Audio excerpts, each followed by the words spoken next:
All right, it's 2:01 Eastern Standard Time, and looks like we're already recording. So we want to welcome everyone today. It's Wednesday, February the 24th, 2021. This is K-Beam's EMS Administrators Conference Call. First, turn over the microphone to Executive Director for K-Beam's, Michael Pointer. Thanks, Chuck. I appreciate it. And thanks, everybody, for taking time out. I know we're still extremely busy. We've got a lot going on. We're just recovering from an ice storm. I guess, if anything, I just saw a positive sign. I looked outside at the temperature and it's 65 degrees, and I just saw a couple of school buses going down the road. So that gives me a good feeling as on the direction we're moving. I would like to start off with just a couple updates on our operations. We are still working remote at the K-Beam's office. We probably have one or two, at the most three people here at any given time. We are set up technology-wise to pretty much do the same roles and responsibility remotely than that we are at the office. We are at our new facility, and it's coming together well. So I'm hoping, if things go well, maybe midsummer, late summer, that we'll have some sense of normalcy as we move forward. A couple announcements office-wise. Janet Sweeney, our financial analyst, advised that she is going to be moving on to a new endeavor at the end of the week and give us notice. So I just want to reach out and say, Janet's done an outstanding job with our finances over the last few years, helped to sort of streamline some of our processes, and, she will be missed. On that note, I will also say that if anyone knows of someone that's interested in that type of work with the KBM's office, we would be more than happy to take a look at that. We should be posting that position in the next day or two, hopefully at the most. Also on office operations, over the last few years, we've had a lot of roles and responsibilities change and expand. We're doing a lot more than we used to accommodate on a daily basis. With that, I've worked with our HR department and done just a little bit of reclassifications on roles and responsibility. Our first change is a reclassification of Paul Phillips. Paul will be the Deputy Director over Operations. Chuck O'Neill will remain Deputy Director over Administration. So with our added duties, each day we're trying to blend those out and balance those out a little better. I am looking at the entire staff's roles, responsibilities, and duties, and we'll be making changes as need be as we move forward. Also, Monica Robertson has been reclassified as EMS Research Director. That's something, it's been a long time in the making with our data program that 10 years ago, we had no data program. And now I would consider us one of the top 5 in the nation with our team that we put together. And we can actually do scientific research reports. And I think that's really going to push us above a lot and beyond of other states. So welcome that. We welcome that move also. Our next item, our office is involved with the statewide vaccine allocation site logistics group. We have daily calls each day, each morning for briefs and updates. I do believe that as time goes on, we're really going to be expanding the roles of the vaccination locations. We've learned a lot over the past few months from the testing sites also, and we're shifting those over to the vaccination sites as we speak. Right now, we have 3 FEMA-supported sites, one at the Kentucky Horse Park and one in Covington and one in Bowling Green. All of those together, they're shooting about 7,000 a week through there, and we'll be planning on expansions. We had some conversations this week. As the weather gets better, we will be doing the drive-through. Probably like you've seen on some of the news media, 6, 10 lanes, which will really be able to increase the volume. But again, that's only due to supply and demand. We are expecting an increase on vaccinations across the state. Right now, we can go 3 or 4 weeks out and know exactly how much we're going to get. But as we expand, I will say that we've been requested to help provide local EMS on site for standby for some of the larger vaccination sites. So we'll be reaching out to individual services and counties and trying to assist with that. Next item is with our new office, we've invested in some video technology. In the future, I believe the direction of meetings will be a hybrid type situation where we will be utilizing the teleconferencing capabilities just like we're doing right here with the option of in-person. So we're getting a system that will be very effective and efficient for what we do. So committees and board meetings that we don't necessarily have to drive across the state to be there. We can pretty much do everything as we have been for the last year and doing this on a regular basis. I do want to thank everybody for last week and in the last few days. It has warmed up weather-wise, but we had some pretty rugged weather across the state. And I received a lot of compliments from other state department heads on EMS and how we presented ourselves and kept everybody safe. So I want to send a thank you out for that. With that, that's about all I have. I am going to have to break off at 2:30 for another statewide briefing, but I'll be on until then. So again, thanks everybody. I appreciate what you do. If we can do anything, please reach out to us. With that, I'll turn it over to Paul Phillips. Thank you. I want to reiterate what Mike said. Mike and I were on the same call earlier this week, and they started asking us how EMS had been handling, if we had had any issues. And the first thing they said was, well, you all just figure it out anyway. So it's really not that big an issue to you all. And I know that we say that, but it really is the truth. You guys just seem to figure it out, and you just do a fantastic job every time and rise to the occasion. So speaking of rising to the occasion, we're going to talk about the personnel accountability report. You guys have been reporting on this for, I guess it's 10 months now, 9-10 months. And to those of you who continue to fill it out each week, thank you. Thank you. We are monitoring it. It is important.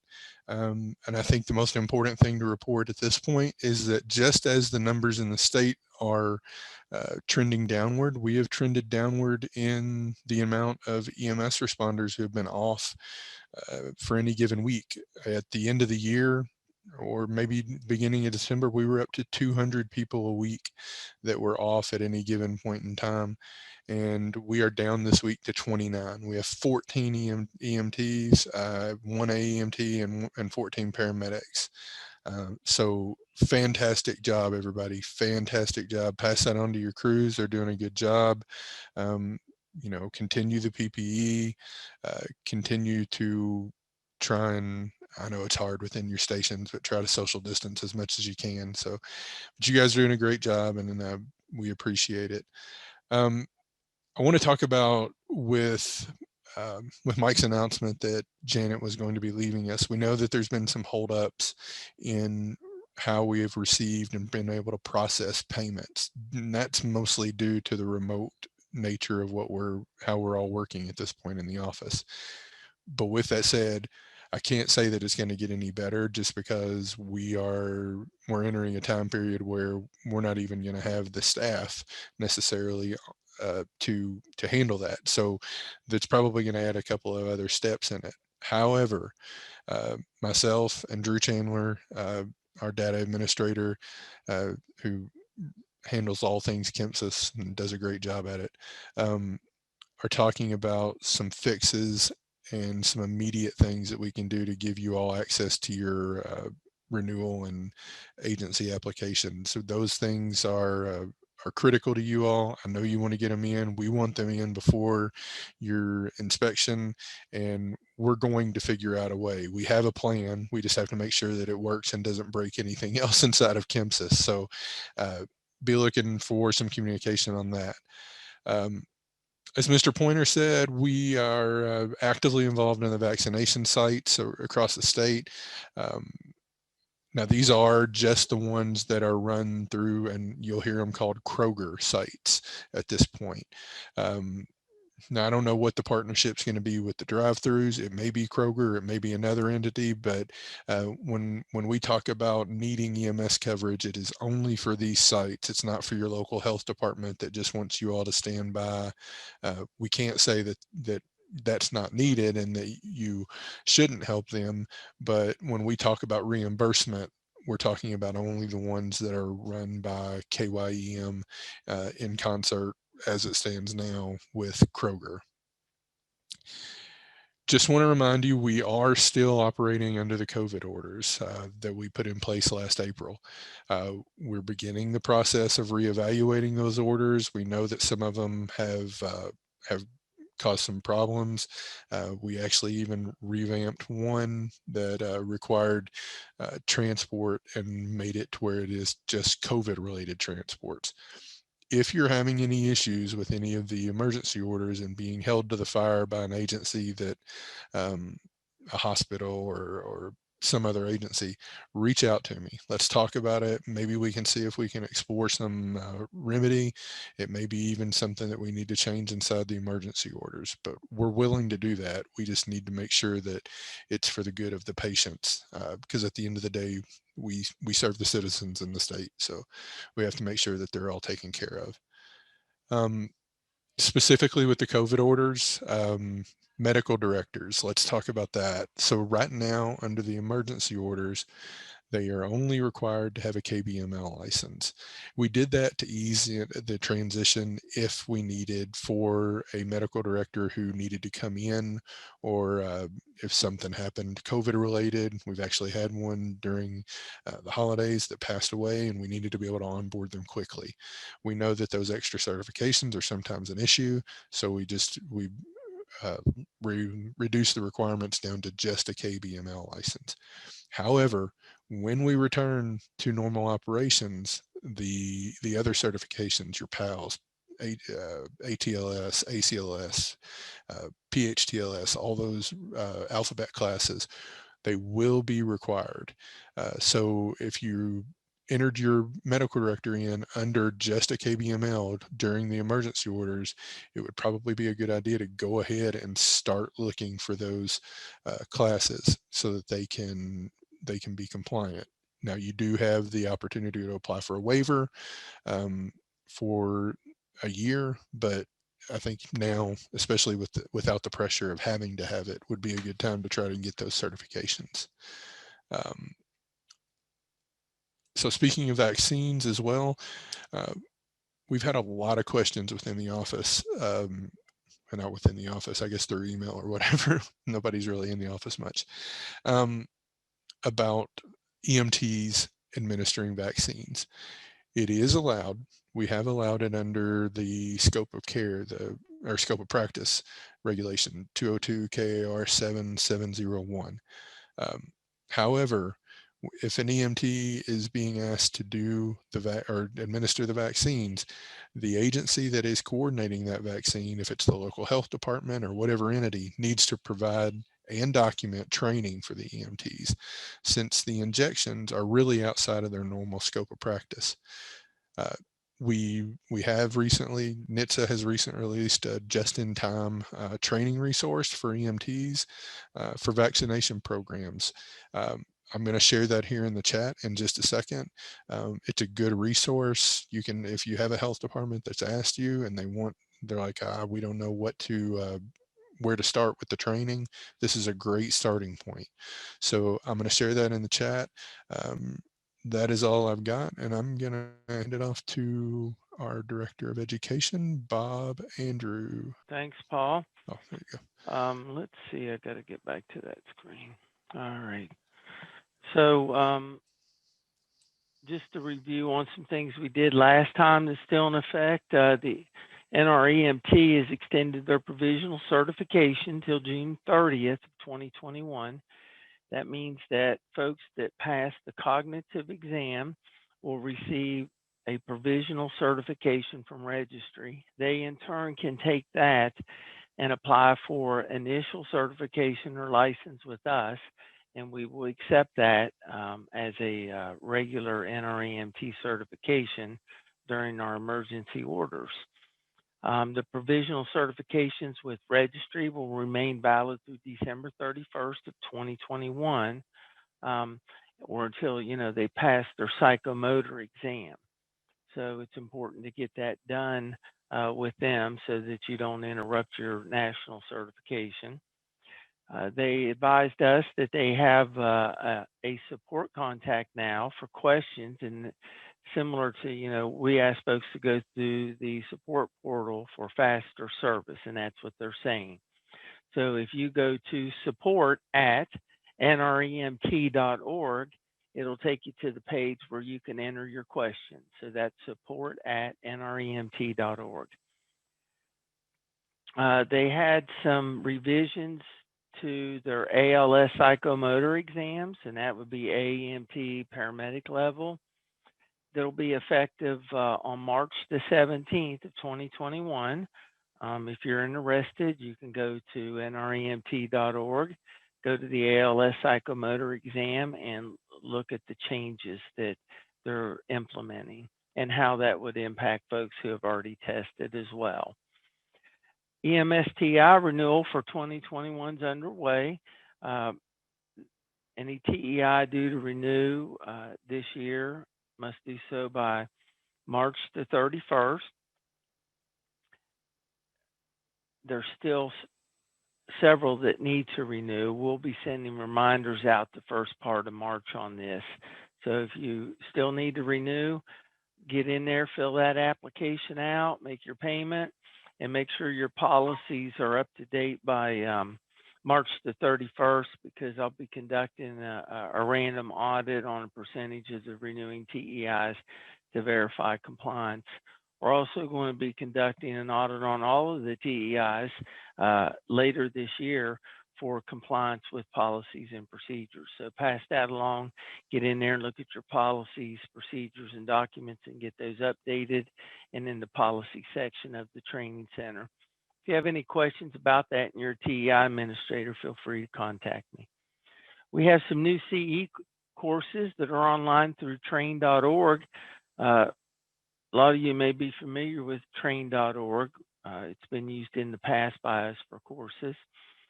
If you go to train.org, you're looking for the Kentucky train. Once you get there, we have a pediatric abusive head trauma course that Kentucky EMSC, Morgan Skaggs, put together, and we were able to get that in that learning management system, and that meets the requirements for your pediatric abusive head trauma that it be taken every 2 years. So it's online free at your leisure. A new course called First Responder Narcan Administration Training for the Kentucky Department of Public Health. We got that finished and published. It's a 1-hour course, and you can get 1 hour of continuing education for it, and it meets the FR Care grant participant requirements. So there's 21 counties listed as counties that are eligible for free Narcan through this grant. Right now, they're going to be expanding it in the future, but right now it's just primarily these 21 counties. There's a training component, and this would meet that requirement, free and online. The Sexual Violence Awareness Training course that we've been talking about getting online for quite some time, I'm going to be working on that to get that out as soon as possible. So look for that in the future. And it will also be on train, and it would meet the requirements for the sexual violence awareness training every 2 years, similar to the pediatric abusive head trauma. A lot of questions about when we'll be enforcing that. We're going to hold off until 2022 before we start enforcing the sexual violence for awareness training as part of our continuing education audits. And that's to give folks time to get this course, since COVID hit about the time we were ramping up to get this online and out there. It's just not available like it needs to be to start enforcing it, but we'll have it online here shortly. We are printing cards finally. We went in and spent several hours trying to come up with a plan to do local printing, and it worked. So we'll be printing cards and mailing those to those who have been waiting on those cards for quite some time. It'll probably take us a few weeks to get caught up. In the meantime, you'll find a PDF copy of your card in the document section of your KStars account. And if you can't find that, you can do a support ticket, and we'll help you with that. But you should be receiving your card in the mail shortly. Now, for those who entered through the free emergency reinstatement process, we do not issue hard copy cards if you entered through that process. And that was under the free emergency reinstatement process that came out shortly after we got into COVID, March, April, the first emergency orders. So if you want a card, you'll have to request a card and pay for it, or wait until your renewal and we'll send you a hard copy card. In the meantime, you can use your PDF. Castle Branch is still experiencing delays, not any fault of theirs. Courthouses across the country are in various stages of closures, reopening, delays, staffing issues, backlogs. We're working closely with them to be proactive. I've requested a list of folks who are still waiting on their Castle Branch background check that's being held up by counties, and we'll be looking at those individually to try to get those freed up if we can. We can't always do that, but in some cases we can, and we'll do it. So those that are waiting on their background check from Castle Branch, in the next couple of weeks, you may see some activity on that. We're, of course, as mentioned earlier by Mike and Paul, we're still under the COVID-19 emergency orders. Those orders have been recently updated on February the 17th, 2021. Chuck may be getting into that in his report. I'll just say that if you go to our website, kyems.com, and you click on the COVID-19 Read More in the banner, in the section there, it'll bring you to the emergency orders and the new checklists that are based on that. And I believe the changes are highlighted in red, so you'll be able to go wherever the changes have been made. I will mention one part of it. You all can look at the other changes yourself. Under the temporary, we're no longer accepting temporary applications under the emergency orders. That ended on February the 19th. So no more temporary certification or license applications will be issued. And the other major change is all temporary certifications or licenses that were issued during the emergency order. That's only the temporary cert or license issued under the emergency orders. Those will all be changed, the expiration dates, to October 1st of 2021. It hasn't occurred yet. We'll be getting to that in the next few days. So those with the temporary, in the next few days, you'll probably receive an email stating this, that your expiration date has been changed to October 1st of 2021. And that's going to be fixed for all of them across the board, regardless of what they were previously set to. And that's all that I have. Thanks. Thanks, Chuck. Thank you, Bob, for that great update. Up next is Drew Chandler, KBeam's State Data Administrator. Drew? Good afternoon, everybody. My update will be brief. It pertains to Kentucky's transition to NMSIS version 3.5. Many of you were on the call that we had last summer when I provided information that the Board of Emergency Medical Services had adopted a timeline where we would begin transitioning in January.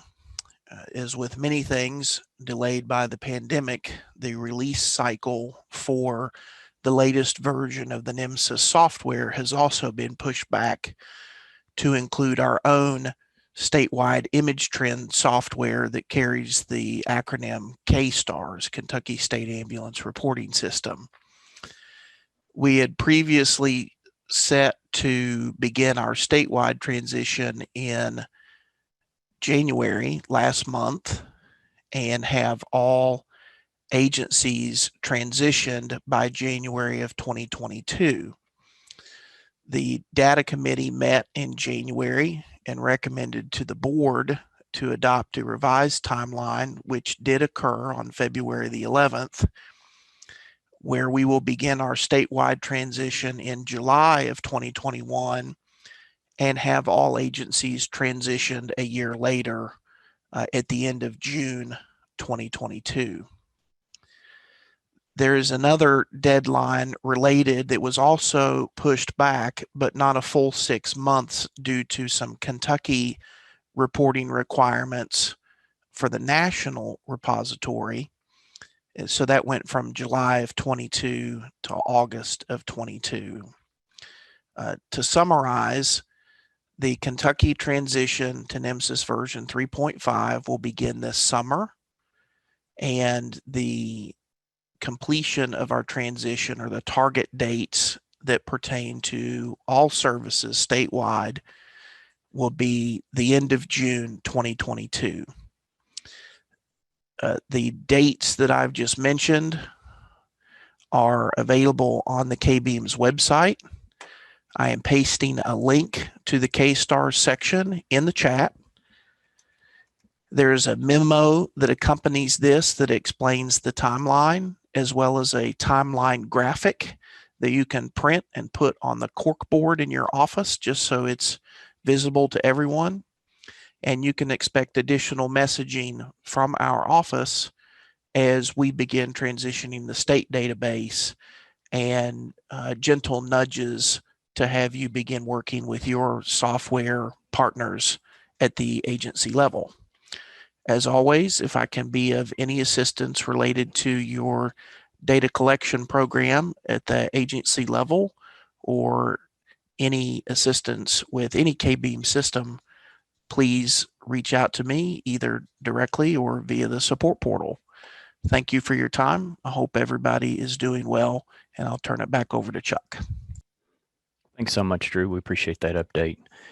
And if you can, make sure that you check out the KStars 3.5 implementation timeline at the link that Drew provided. Up next is Morgan Skaggs, Director of the Kentucky EMS for Children project. And I'm going to share a short video that Morgan has for you, and then we'll turn it over to her. United States, EMS responds to more than 25 million calls. However, less than 10% of these emergency calls represent encounters with children. Because many EMS providers only rarely treat pediatric patients, it can be hard to keep pediatric-specific knowledge and skills up to date. In January 2020, the National EMS for Children program will be sending a survey to every EMS agency in the country that responds to public 911 calls and provides on-scene medical treatment. We are trying to assess what methods of skill checking with pediatric equipment are being used and how often providers are practicing pediatric skills across different EMS agencies. We are also interested in learning more about how pediatric emergency care is coordinated at your EMS agency. A recent study found an association between EMS agencies having an individual or individuals who coordinate pediatric emergency care and increased frequency of skill checking using pediatric equipment. Our goal with this survey is to gather and share this information that may ultimately help EMS providers be better prepared to manage pediatric calls. In order to do this, we need data on agencies' current capacity to care for ill or injured children.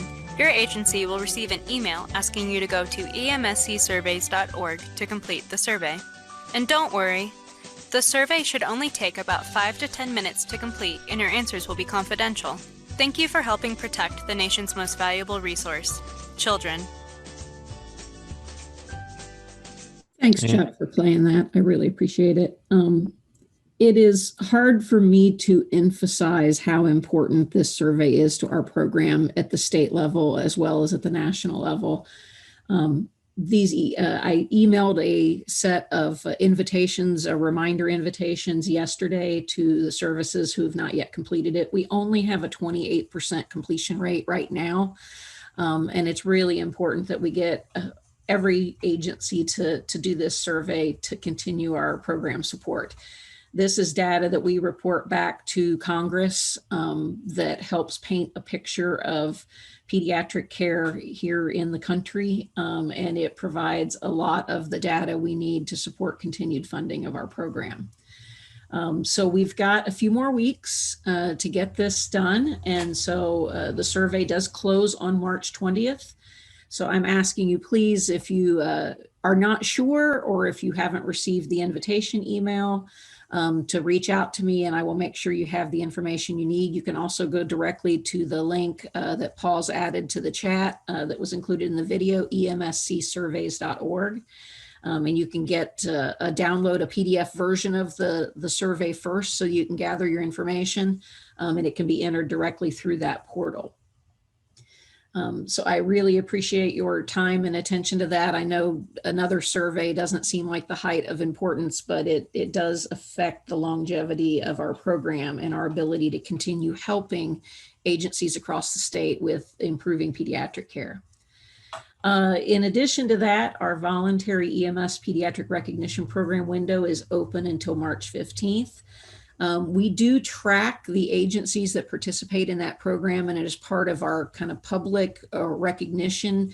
We acknowledge them by the number of years they've been recognized. And so some of you who've been recognized for the last 3 years have not submitted your applications yet for this year. And we would really like to see you continue to be in that leading group of agencies that it's been continually recognized. And you do have to meet the criteria each year to qualify for recognition the following year. So if you have any questions, if you've had some challenges that were COVID related in meeting the criteria, please contact me. I'd be happy to talk to you. We're trying to be lenient where possible, with some exceptions to a few things that were COVID related, particularly with community outreach requirements.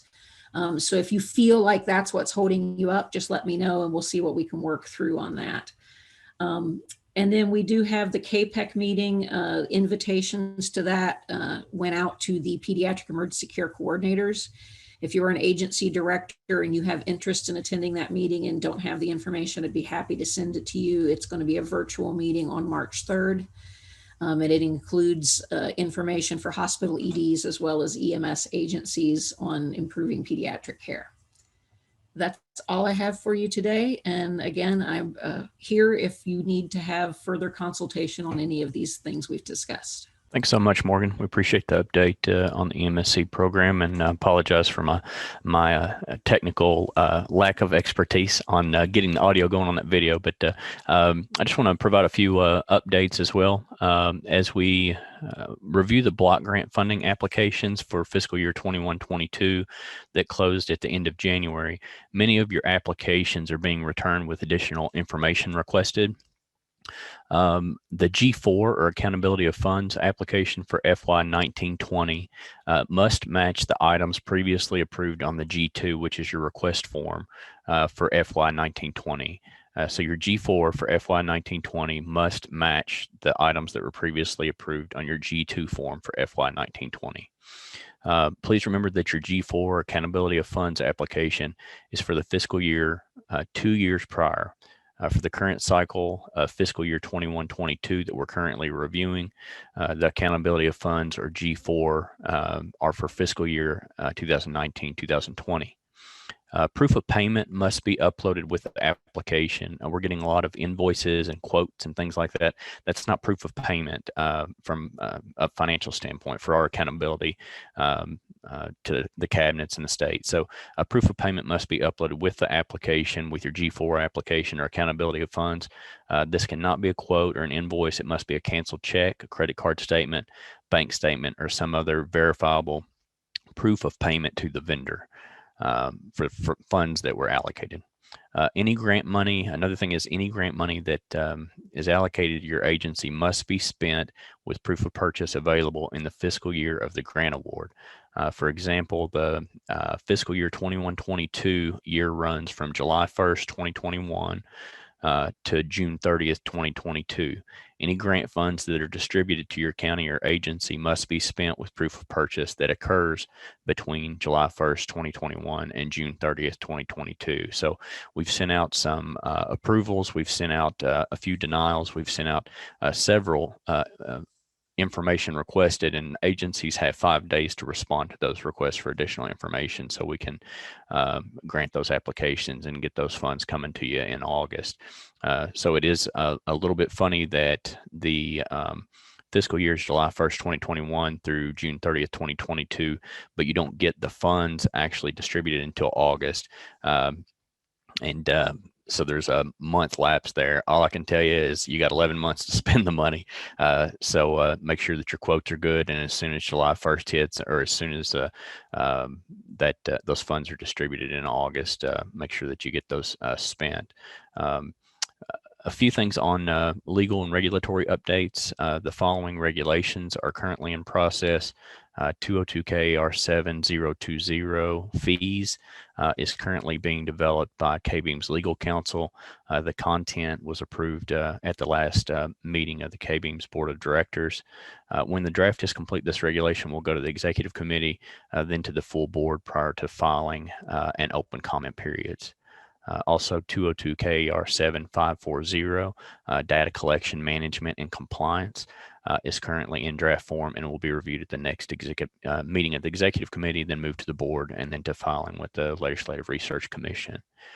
The education regulations 202 KAR 7, 201, 301, 330, 401, and 601 drafts have been amended by the Education Committee and will be presented to the Executive Committee after legal review and any additional modifications made by the Education Committee. As Mr. Andrews spoke about during his report, the emergency orders were modified last week. The main things that were changed in those is reinstatement was put back in place in the emergency orders. The reinstatement applications must be completed as a normal reinstatement application, and the fees do apply for this reinstatement, but the education requirements are minimal, and most of those are available online for those individuals that would like to go through the reinstatement process. The temporary certifications and licenses that have been issued during COVID-19 through the emergency orders, just as Bob explained, are good until October the 1st, 2021. Applicants that hold a temporary EMT, advanced EMT, or temporary paramedic license must do one of two things, because that temporary certification or license will expire no matter what on October 1st. It will no longer be valid after after September 30th as of October 1st. So prior to October 1st, individuals need to complete testing. The National Registry testing is available again, and students that needed to complete full testing requirements need to do that and seek permanent unrestricted certification or license with KBEAMS prior to the expiration of their temporary certification. If they can't pass the test or they can't fulfill the requirements of the National Registry prior to the expiration of their temporary There will be an application if the individual was previously certified at a lower level. Say there's a temporary advanced EMT that just can't get through the testing requirements and they'd like to downgrade back down to EMT. There will be an application available for them to be able to downgrade to that level. If it's a paramedic student or a temporary paramedic that would like to downgrade to EMT, they also have the option to do that. But all those things need to take place, either full testing and certification or licensure with the National Registry and with K-beams prior to October 1st, or a downgrade to the previous level certified, if that's applicable. Those things need to happen before October 1st.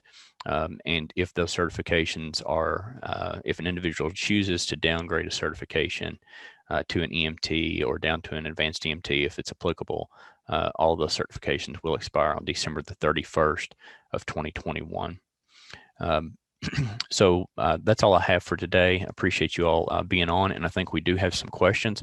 I'll turn it back over to Paul Phillips to see if we can get some answers to some of these questions. Thank you all for being with us today. Hope you're all getting vaccinated and staying safe. All right, thanks, Chuck. First question we have is, I'm going to let Bob answer this. I think he answered it, and I think you did too, but I think I want to make sure that we're getting specific answers. Lucas Abner asks, any ideas on what's going to happen with the temporary EMTs and medics that have expirations coming up? Bob, you want to? Yes. There you go. As I mentioned before, anyone that was issued a temporary certification or license under the emergency orders, regardless of what their expiration date had been set at, unless it has already expired and they either downgraded or let it expire. But those that are still current and have an expiration date set, we will be converting those to expire on October 1st of 2021. And as Chuck mentioned earlier, would need to either complete their National Registry testing and apply for their initial cert or license prior to that expiration date, or complete a downgrade application. Bob, I'm gonna jump into one of the questions on down the line, so, and let you address this one as well since it's related. Says, if the current expiration on a temporary is beyond October 1, 21, do they continue until their year is up, or does every temporary expire on 10/1/21? They're all going to be set to expire on October 1st of 2021. Outstanding. Thank you. All right, Chuck, I'm going to let you field the next one from Rob Butcher. After COVID orders are lifted, would K-beams entertain paramedics administering annual flu and possibly COVID if required vaccines in the future? This was a hot button topic a few years ago, but I would ask that we entertain this once again. Yeah, Rob, I think absolutely. I think absolutely the board and the office of the board collectively will entertain vaccinations by paramedics on a full-time basis going forward. I think we've shown that very competent to perform these types of treatments and vaccinations. So I think absolutely the answer is yes, that we will definitely review and advocate for paramedic annual flu and possibly COVID boosters after this pandemic is concluded. Yeah, I think if there was ever a time to make that request, I think this is it. All right, next question. We're going to jump to Bob again. Bob, Chris Gilley wants to know, how long can an individual be expired for a reinstatement? There's no time limit on it. The new orders state that its burden of proof is on the individual, and will accept any official document or card that was issued previously from the Kentucky Board of EMS. That could include a letter from us stating that you have been renewed or something along those lines, but it has to be an official document that would have showed that the person was previously certified or licensed with us. All right. Next question that I have is from Chris Gilley as well. Were there any changes in the protocol with the revisit of COVID regulation? I'm going to assume Chris is talking about the state protocols. The last time we made any additions to the state protocol was last spring or early summer, I believe, when we added in cardiac arrest for COVID patients and how to do aerosolized procedures with them. So if you're talking about the recent regulation changes, no, there were no additions to the state protocols. Couple more minutes. We'll see if anybody's got any further questions before we wrap this puppy up. Bob, I believe we've got another one from from Tony Barnett regarding paramedic renewal. Is that checklist still valid? And I believe you posted some new checklists, but I'm going to let you answer that, Bob. What was that question, Paul? I'm not sure I understood that. It says regarding paramedic renewal, is that checklist still valid? I don't know if he's referring to the new checklist, because you did just put out some new checklists, correct? Oh, okay. I see it. So there's a 2020 renewal checklist still under the checklist on here. We just haven't removed that, and that had to do with the 2020 renewal.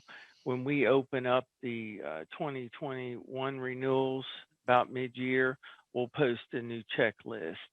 So this one was for the previous renewal cycle. Thanks for bringing that to our attention. Paula Boas said, grant money not received last August. Paula, reach out to me offline. You can reach out to me at my email, and we'll see where we go. All right. Well, I'm going to hand it back to Mr. Pointer. He just arrived, and we'll let him wrap this call up. Thanks, Paul. I appreciate everybody taking time to join us. I hope this helps pass along pertinent information. We're trying to improve our two-way communication. If you've got ideas, please reach out and let us know. It looks like at the peak of this call, we had well over 100 folks on there. So I believe that communication is very important to us in working together and achieving our best future. So with that, thank you, be safe, and we'll talk to you very soon.